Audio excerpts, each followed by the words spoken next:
Bien, supongamos entonces que tenemos este solenoide, ¿ven? Solenoide porque es un enrollamiento en una cierta longitud. Entonces, supongamos que tenemos un solenoide que lo vamos a representar así bien abiertito para que se observe lo que quiero mostrar, al cual le voy a poner una corriente que sea variable en el tiempo. Esa corriente variable en el tiempo me produce un campo magnético que, si ustedes recuerdan lo que habíamos estudiado de acuerdo a la ley de Ampère, valía mu sub 0 por n y por i, que en este caso es función del tiempo. ¿Sí? En el interior de este solenoide vamos a poner una espirita de n vueltas de devanado cuyo vector normal va a ser este.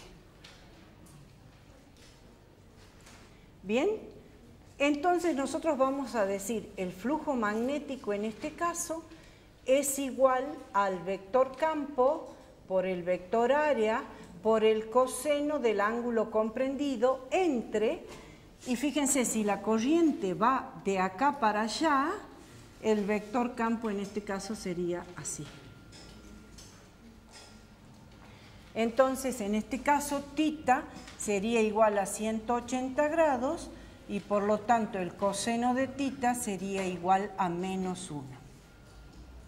Entonces, el flujo magnético valdría el campo, que vale mu sub 0 por n y por i de t,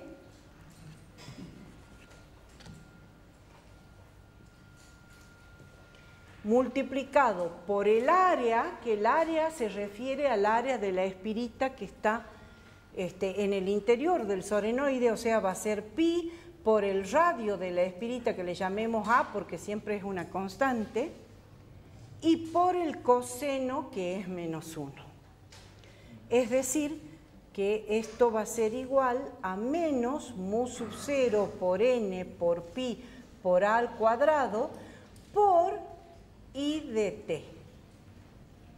Cuando voy a calcular la FEM, resulta que la FEM es menos la derivada del flujo, pero resulta que por cada vuelta de espirita, esta ya es la espirita que pinté de rojo, por cada vuelta hay una FEM, es decir, esta FEM se va a sumar a esta FEM, se va a sumar a esta FEM, ¿se entiende? Es decir, es como que estuviera poniendo en serie, y ahí va a dibujar capacitor, es como si estuviera poniendo en serie distintas FEMs, con lo cual estoy diciendo voy a obtener n FEMs. ¿Está bien? Teniendo en cuenta eso, voy a decir la FEM inducida en este caso es menos n por la derivada del flujo magnético con respecto al tiempo. Y entonces esto va a ser menos n por mu sub 0, pero con el signo menos de acá se va a hacer más, por mu sub 0 por el n chico, donde el n chico es del solenoide grande. Ojo, ¿no? No confundir. El n chico es el número de vueltas por unidad de longitud del solenoide grande, mientras que este n se refiere a la cantidad de vueltas que tiene la espirita. Sería esta cantidad de vueltas acá, mientras que el n chico es la cantidad de vueltas de este solenoide.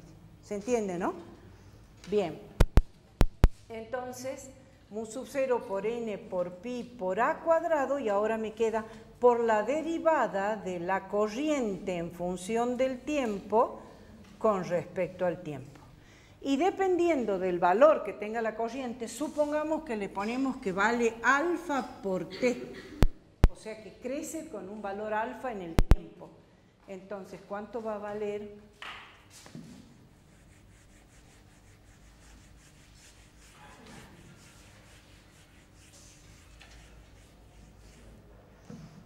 ¿Cuánto va a valer entonces en este caso? Supongamos la FEM va a ser igual a menos n por, cierto que se había hecho más por el coseno del ángulo, n por mu sub 0 por n por pi por a al cuadrado, por la derivada de alfa por t me queda por alfa. Y ese es el valor de la FEM inducida. ¿Está bien? En este caso, la FEM inducida se mantiene creciente en el tiempo que actúe la variación de flujo. Pero también puede suceder que esta corriente hubiera sido senoidal, que es el caso que nosotros usamos en la corriente alterna.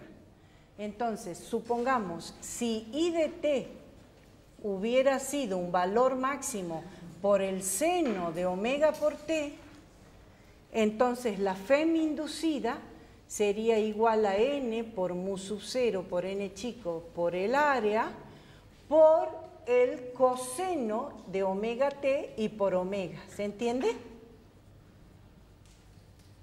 ¿Por qué tengo que multiplicar omega? Porque la derivada de una función trigonométrica siempre tiene que tener en cuenta la derivada del argumento. Y bueno, como el argumento es omega por t, entonces la derivada me queda el omega que va multiplicando a la corriente máxima. ¿Se entiende?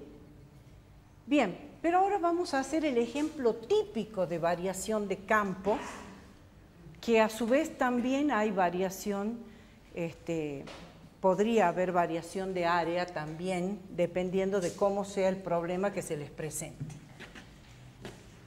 Vamos a hacer un conductor que transporta corriente,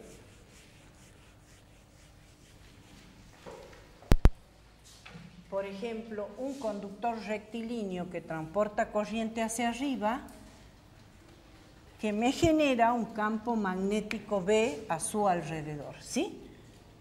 Y cerca de este conductor tenemos una espira de área rectangular. Vamos a ponerle de lado L1 por L2 y supongamos que esta corriente también es función del tiempo. ¿Sí?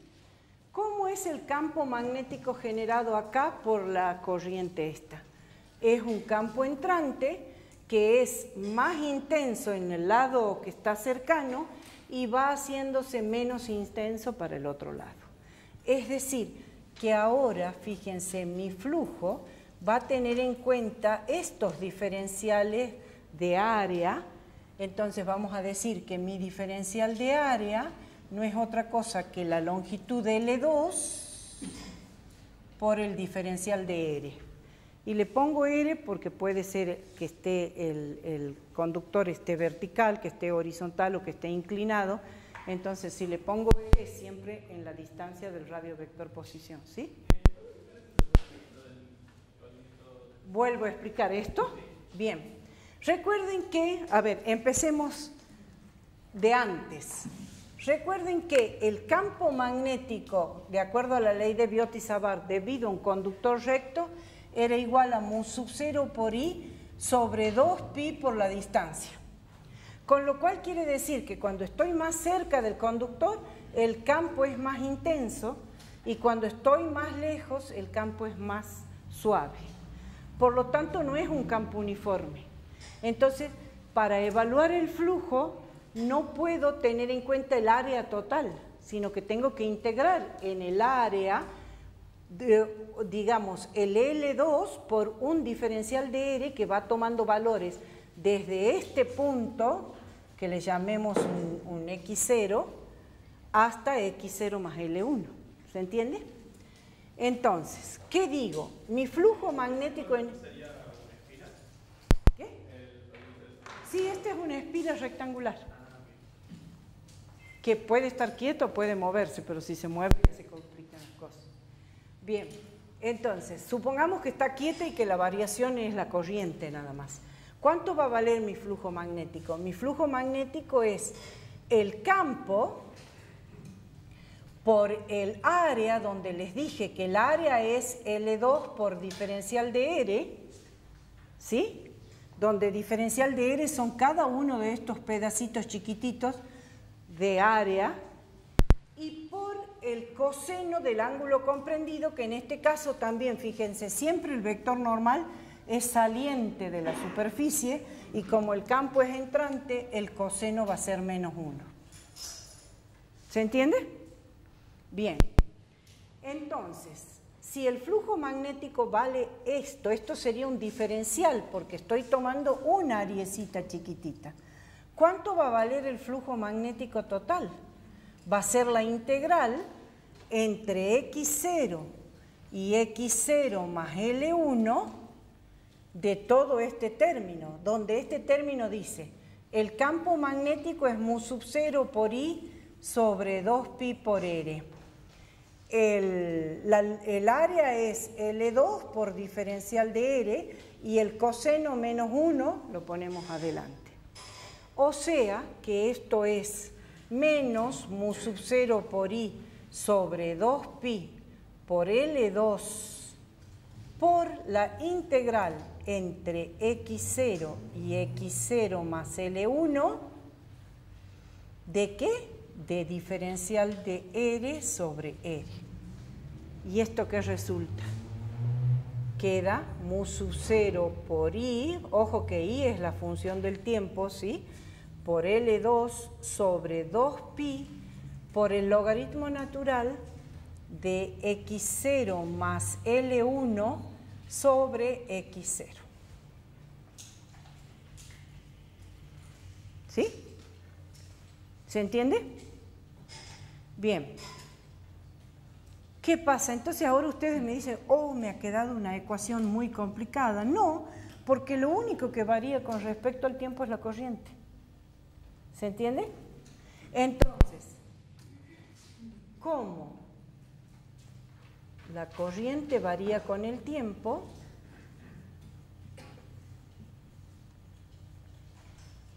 ¿Qué quiere decir? Que va a generar una FEM sobre esta espira. Entonces va a generar una FEM que la vamos a evaluar como siempre, como menos la derivada del flujo con respecto al tiempo.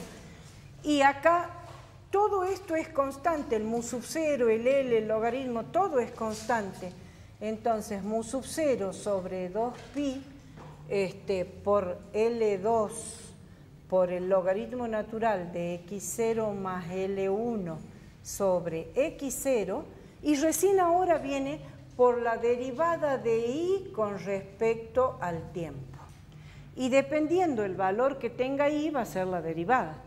Supongamos, para que sea igual que el otro caso, supongamos que I vale alfa por T.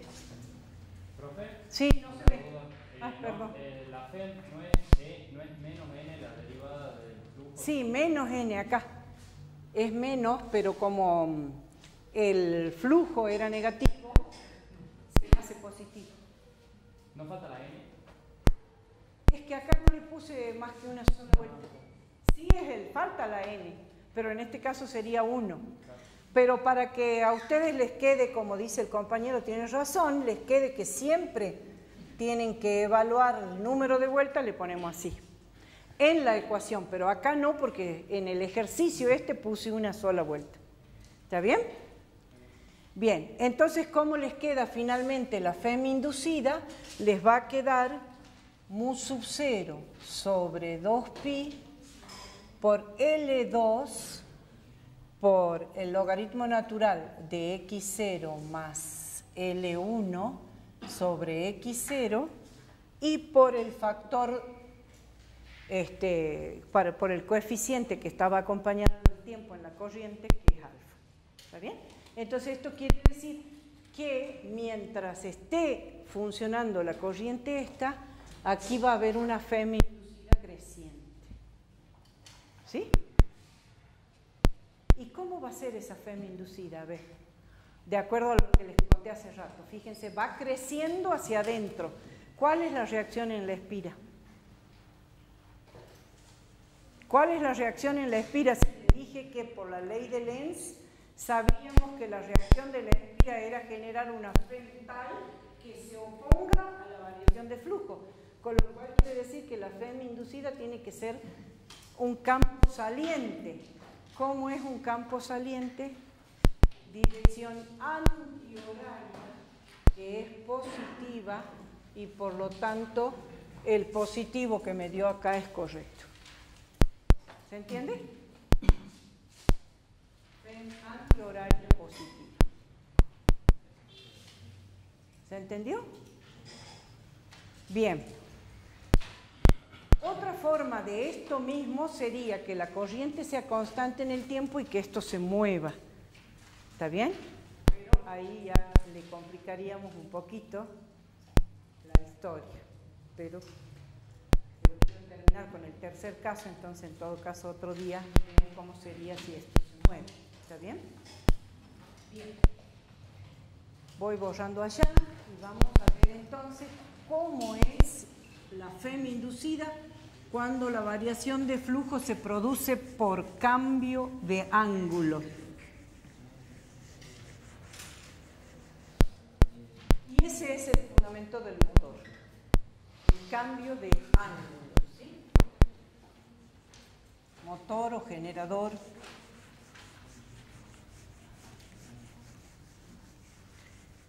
Entonces, el tercer caso es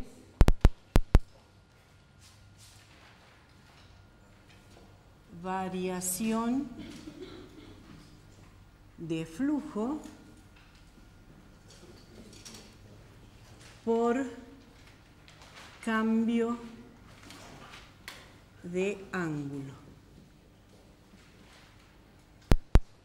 Fíjense que aquí podría haberles mostrado, lamentablemente se han quedado todos los imanes de un solo lado, pero lo que quería mostrarles es, inicialmente si pongo, a ver si todos lo ven, ¿no?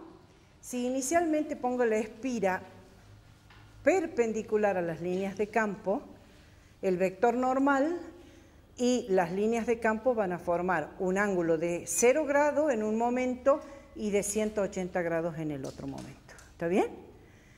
Pero hay entre esas dos posiciones extremas, a ver si lo puedo separar un poco más para que después no sé cómo voy a hacer para ponerlo al imán del otro lado. En todas las posiciones intermedias, ¿lo ven? Va girando, esto va girando, y en todas las posiciones intermedias el valor del ángulo va cambiando en función de la velocidad con la que lo hago girar acá. ¿Se ve? ¿Todos lo pueden observar? O sea, la espirita gira en el interior del campo magnético y entonces el vector normal, o sea, vamos a ver si puedo dibujarles, o sea, lo que estoy diciendo es que aquí tengo mi polo norte y acá mi polo sur, ¿sí? Entonces las líneas de campo que van del polo norte al polo sur, no voy a dibujar muchas, en una posición inicial, la espirita que puede tener n vueltas va a estar formando un ángulo de 180 grados su vector normal con el vector campo magnético.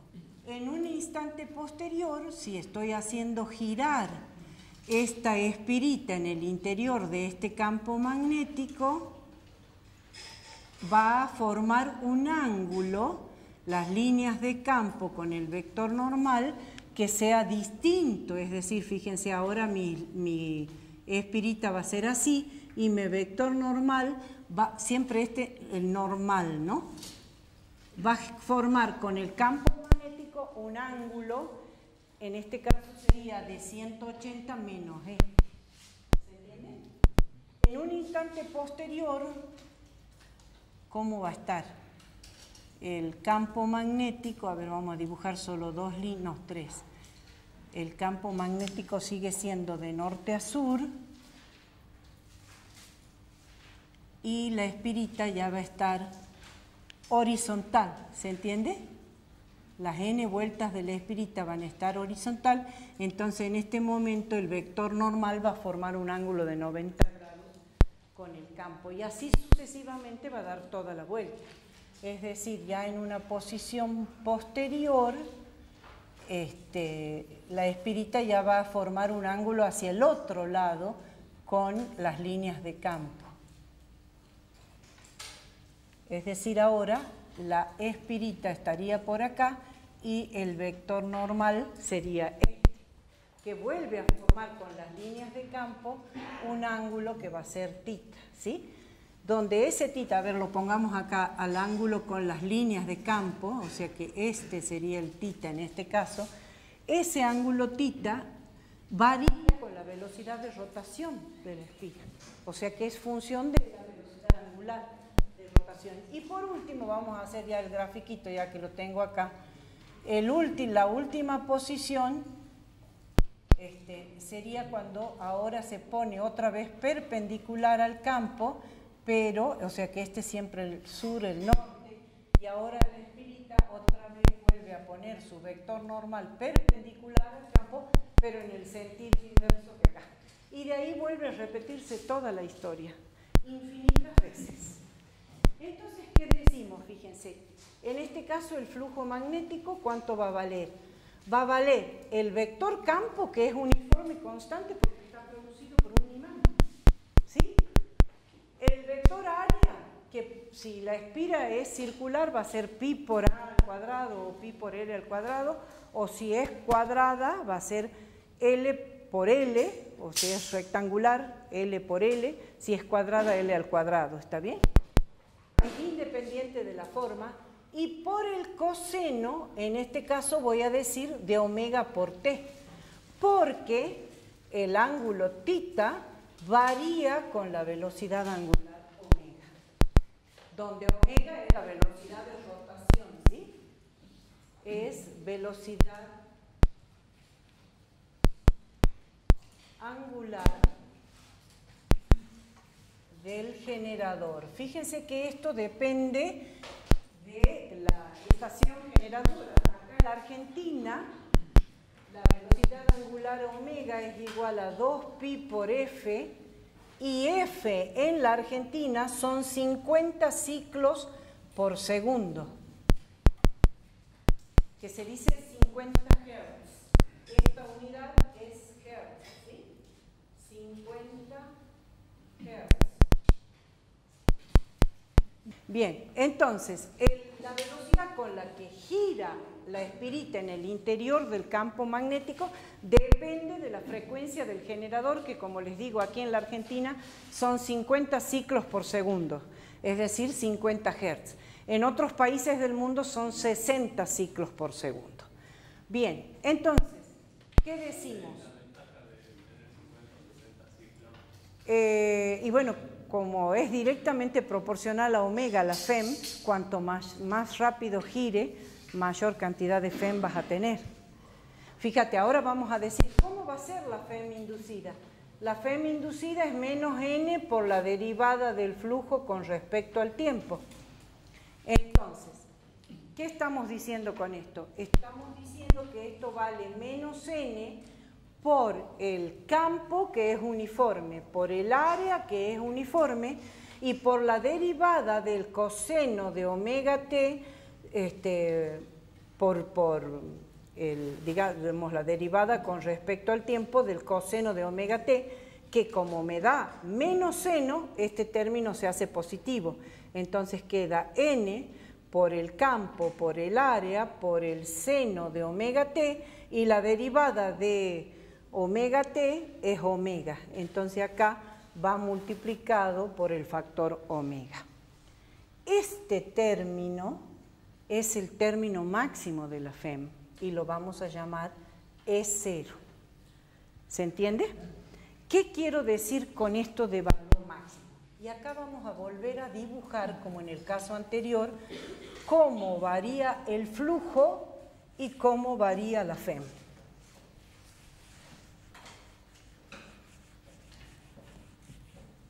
Es decir, vamos a hacer el gráfico de flujo con respecto al tiempo. Qué mal que me salió esta línea. Entonces, en un primer gráfico es flujo con respecto al tiempo, y en un segundo gráfico vamos a dibujar la FEM inducida respecto al tiempo. ¿Sí?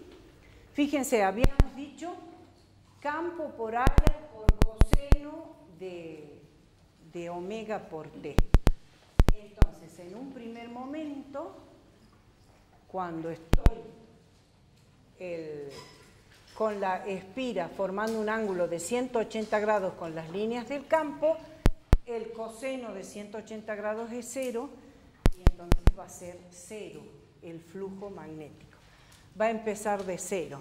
A medida que voy girando, el coseno va aumentando, es decir, voy girando en el sentido horario y el coseno va haciéndose mayor. En realidad, como es coseno, debería haber empezado con un gráfico como este, por ejemplo, ¿sí? Este debería haber sido mi tiempo inicial. ¿Para qué? Para que el coseno sea máximo, porque el coseno en este caso sería,